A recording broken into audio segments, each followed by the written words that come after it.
Welcome to Tech Startup Stories, hosted by Natalie Binns. This is the podcast that takes you behind the scenes of the B2B startup world. Hi, I'm Natalie Binns, and after many years as a marketing leader in the B2B SaaS industry, I set up Hey Gabby to support startups and scale-ups with their go-to-market and growth needs. I work with so many great founders, and that's led me to want to hear their stories and share them with others. And that's why I set up this podcast. So let's get into this week's podcast. Hi, everyone. Welcome to this week's podcast. This week, I have an incredible guest. I have the pleasure of introducing Polina. Polina is the co-founder and CPO of a startup called First Concepts. Welcome to the show, Polina. Thank you. It's nice to be here with you today. So I came across you on LinkedIn.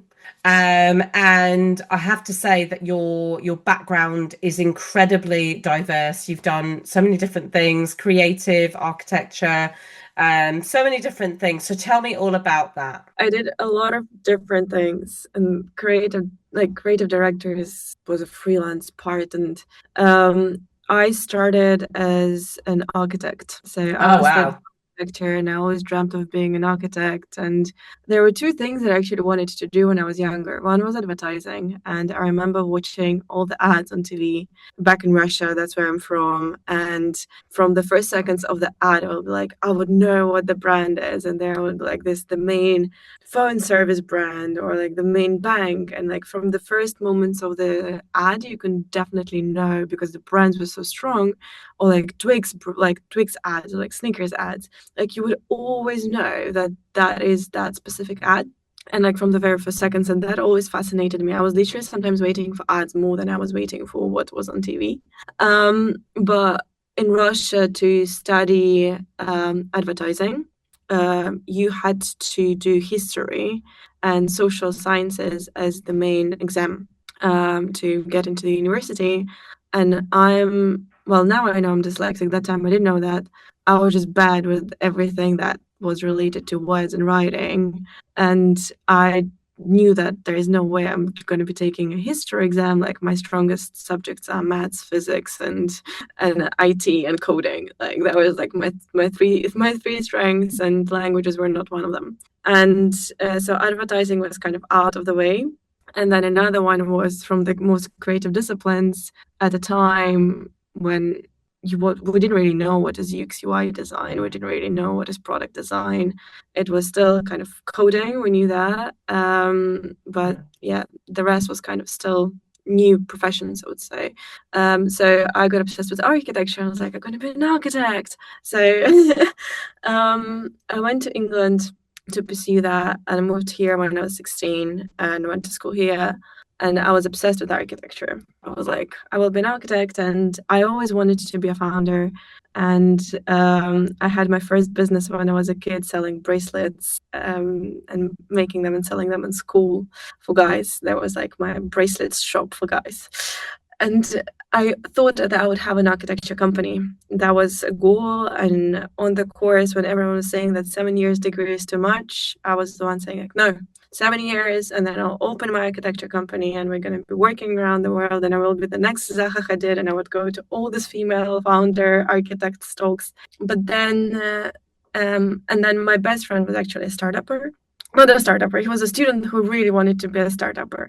And I was like, startups is not for me, like all this tech. I just wanted to build buildings. I just wanted to design and be creative. But then world had a lot of crisis in the past few years. And I'm Russian. And first we had COVID. That slowed things down. And then as a Russian, I was studying here.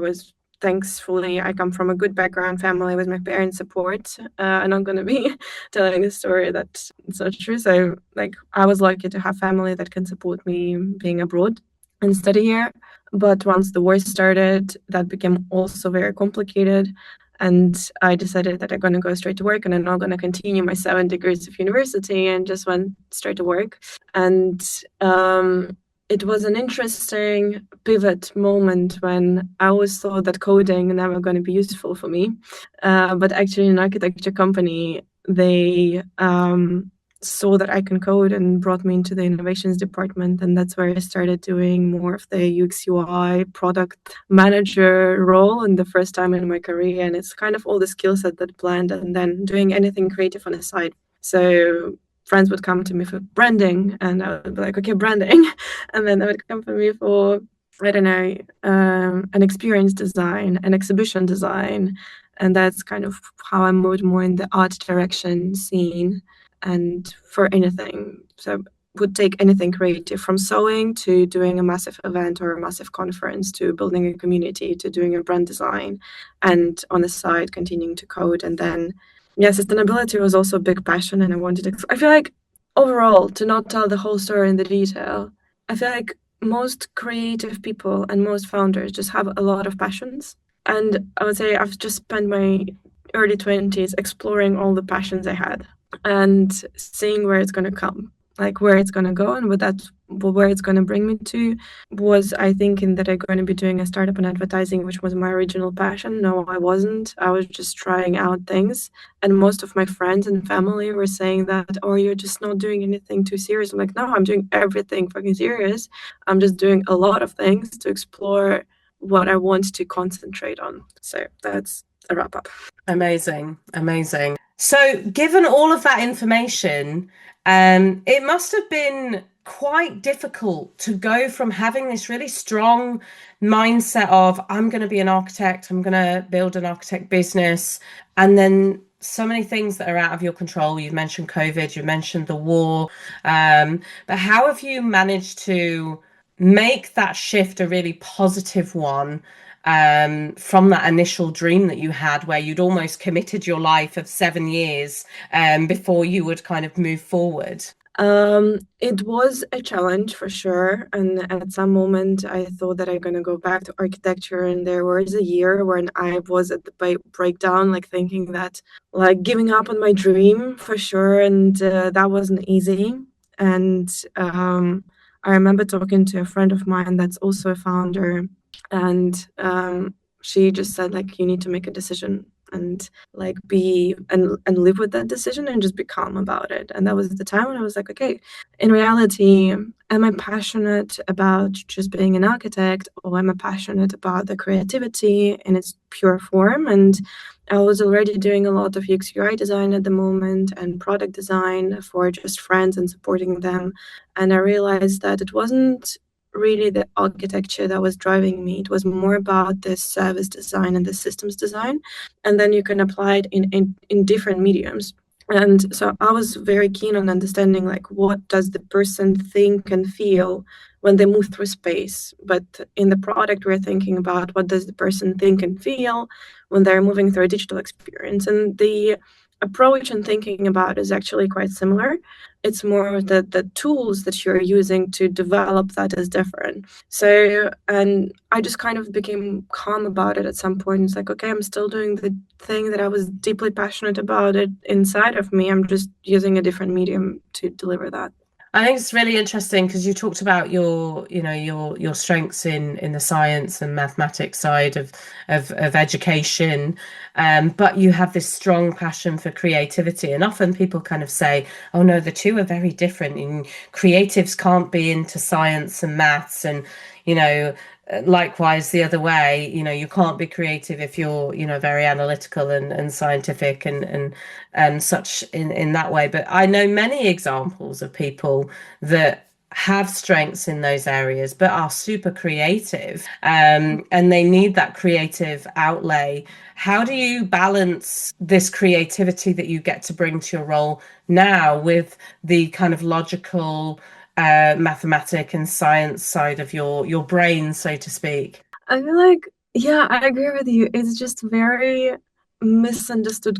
Like, I don't know the right word in English, but it doesn't come into my mind. But I feel like, yeah, there's a misconception about the technical and creative. I know a lot of amazing mathematicians that are incredibly creative people, and including my math teacher back home. And I always thought that sciences and art and maths, like anything is creative. I feel like every human has their baseline creativity if it's expressed in the right way.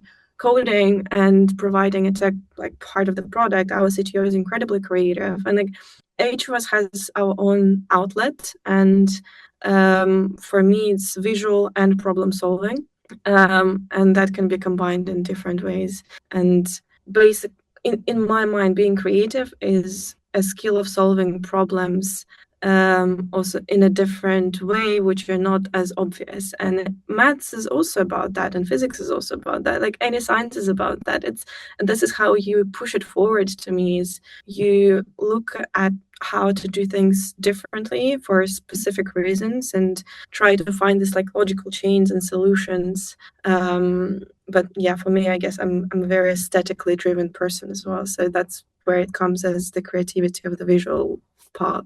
We're definitely in agreement on that. I think it's great to have all of that. And I really like what you said about the foundation of human beings is, to be creative. And I completely agree with you.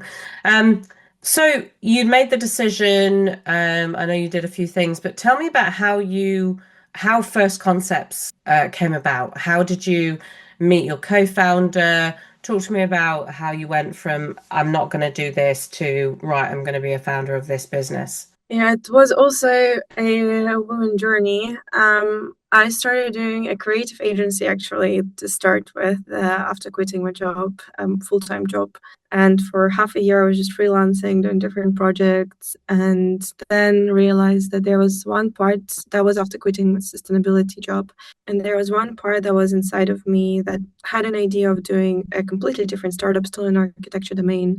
And that just didn't work out. And I was broke financially, completely burnt out. It was literally the moment when I had a video of me on my phone crying, and I was like, I couldn't stop crying for like about 3-4 hours, and I was like, I'm gonna record myself just to make sure that this is like the lowest moment, and then a few years later I'll like do a reel on Instagram showing like the difference. Never got to doing it because I thought it was too cringy afterwards. But that was the moment, literally the next morning I got an email. So that was the day when I closed my previous startup. And then the next morning I got an email invitation to interview to Antler Incubator. And Antler, till now, I would say it's like one of the greatest experience I've had so far. And I will be always super grateful for the experience and like the results that we've got out of it, no matter how the startup journey goes. And I interviewed with 2 people, I think the same day, basically got an offer like within 2 or 3 days to join Antler.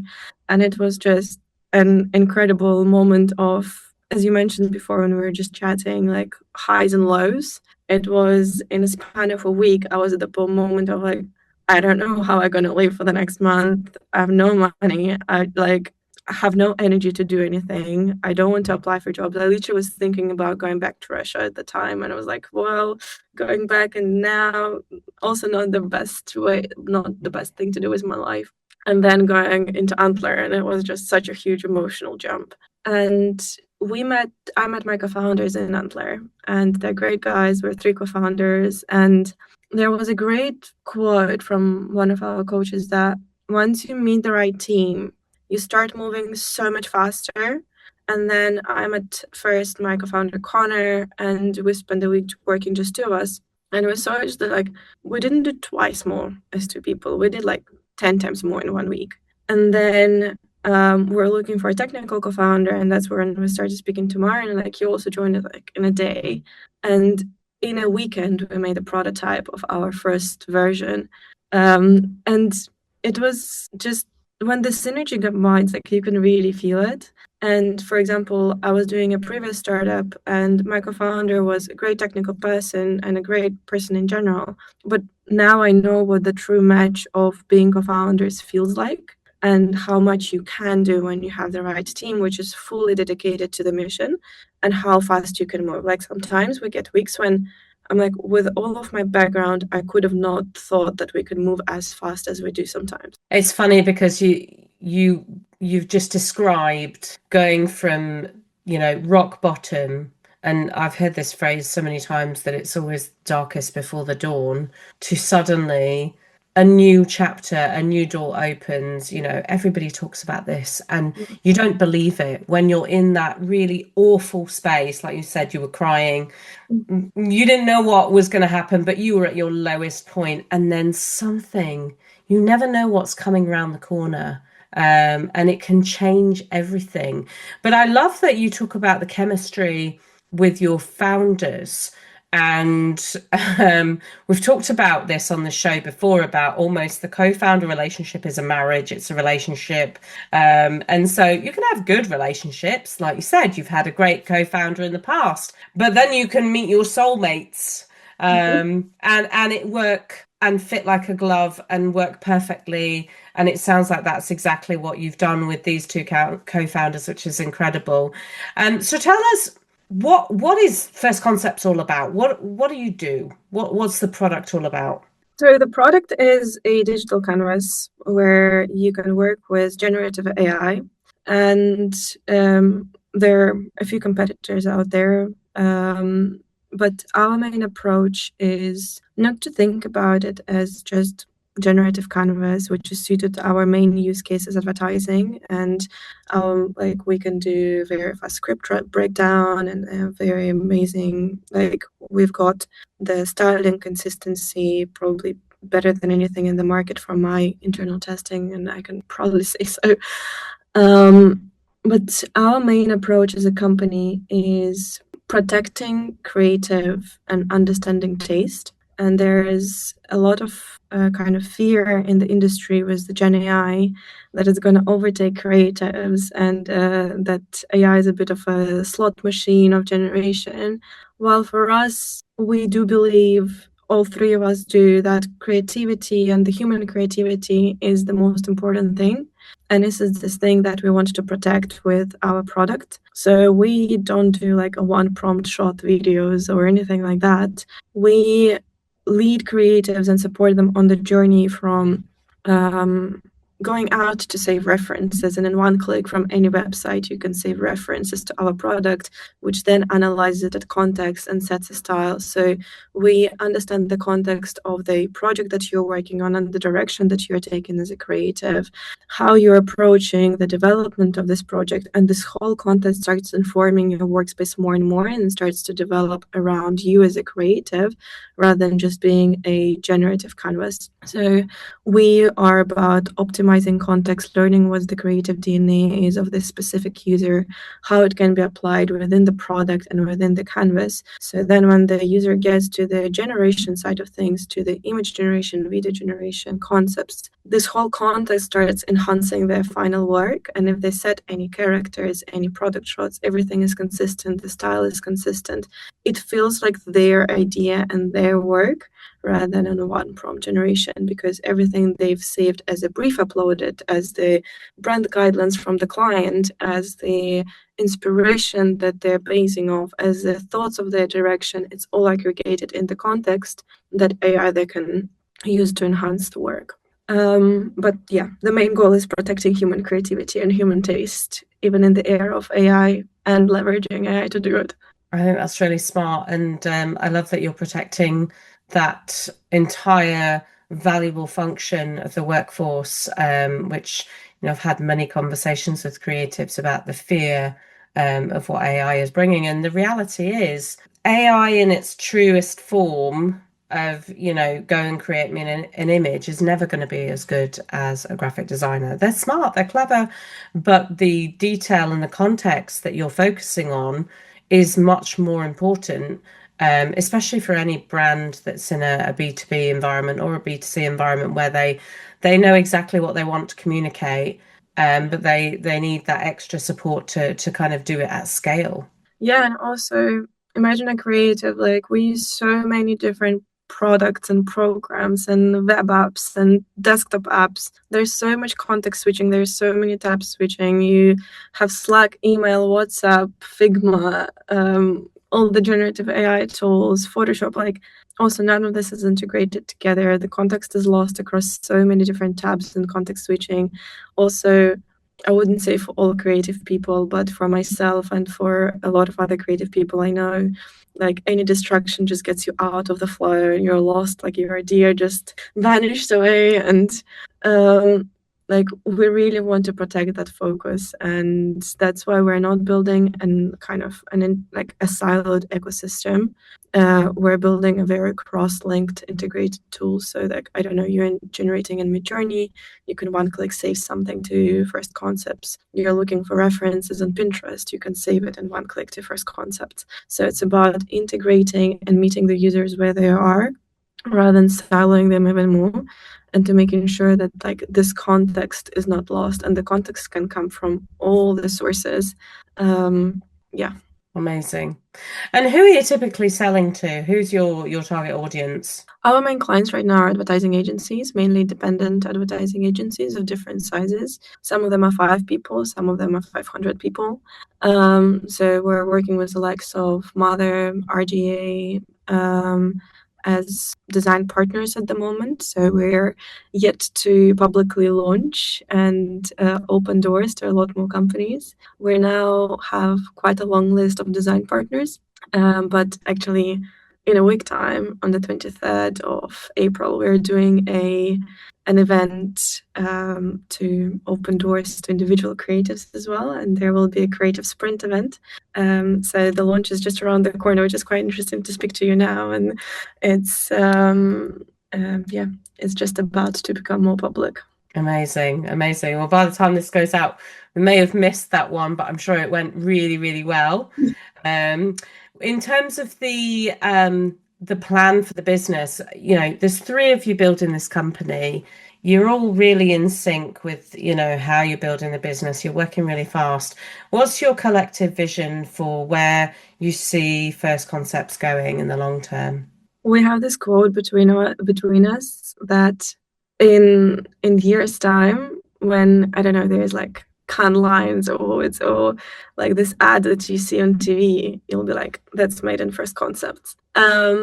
And we are about like protecting this original ideas, coming up with ideas, and it's like this idea was created in First Concepts. It's like before we'd be saying, okay, oh, this website is designed in Figma, and then it'd be switched now sometimes to this website is designed in Framer, and now we're like, this ad was designed in First Concepts. And we obviously don't gonna silo us for all time with advertising agencies only. We wanna explore a internal creative brand team, like if any creative team, it doesn't matter where they sit. And there is this vision of as I said, this is done in our product. Brilliant. And what's your view on the culture of the business? How do you want to build an organization? There's 3 co-founders. You work really well together. How do you see the culture of the company as you grow and you bring on new people? We already have we've already hired 3 more people, and we believe that in the era of AI and tech that we have at the moment, teams should really be big, and we're gonna try to keep as lean as we can possibly, and optimize our internal operations as much as optimize kind of what we're doing for our customers. And in terms of our internal culture, we're a very horizontal team. And even with people that we've hired already, like be they junior or almost senior, it's very even approach of having massive ownership over one thing. And like we had a guy joining basically 2 weeks ago, and he's fully owning the event delivery right now. Although he is very junior, but an amazingly kind of smart and like hands-on guy. So it's a culture of ownership, a culture of we're all builders. We do kind of adopt an approach of everyone is a builder, but with a different background. So I'm a builder with more of a design background, and then our CTO is a builder with a technical background. A CEO is a builder with a commercial background. We all know how to use Cursor. We all know how to use Claude. We all contribute to building. We all like put everything in linear. So we don't have this separation of like, okay, you're now responsible for marketing, you're now like, we're a small team and we're a quite cross-pollinated team, but everyone has their direction and their expertise. So if a builder with the technical background needs more expertise in design, they come to me, but effectively they can also deliver a feature on its own. So we tried to be very collaborative, but at the same time, a lot of ownership in what you do. And I would say we're also quite direct people, but not in a mean way. Like there is a good quote about kind, not nice. So I would say we're all very kind, but we're very direct. Got it. So if you could go back to, I guess, your sad crying self, and give yourself advice for, that startup journey, what advice would you give yourself? Never continue learning and being curious, and try to learn as much as you can about what's happening as innovation around the world, because I definitely had the moment when I was kind of burned out and didn't want to do anything anymore. And I feel like it's still important to continue constantly learning and understanding what's happening in the world, because that's what can give you more and more ideas. And I'm so super happy that I got into Antler at the time, because it forced me to be back in that atmosphere of constant learning, and I didn't get stuck in the space of apathy. Also, not giving up, as not in a cheesy way, but our coach has also a good phrase of the best things lie in the 12th mile, not in the 11th mile, but in the 12th mile. So like, it's like over the corner, the things that you don't see. I don't know, you're hiking and the peak is like just around. And because ups and downs, they'll constantly be there. And I feel like as a founder, after a year of doing it, you become quite resilient to the ups and downs, especially. Like literally whenever I feel that everything is falling apart, I'm like, okay, we've been through this a week ago, and we know that in a week time, everything will be great again. And then tomorrow I'll record a video message to my best friend and be like, oh yeah, everything's great. And we just got this client and this thing happened. And then a week later, you're like, oh my God, this like, we're missing a feature release. Like there's constantly will be this stress and not stress. So you just need to learn to be calmer. And that's kind of an advice that I would also give to my earlier self, to just not stress around things too much that don't need, like nothing really needs that much stressing around.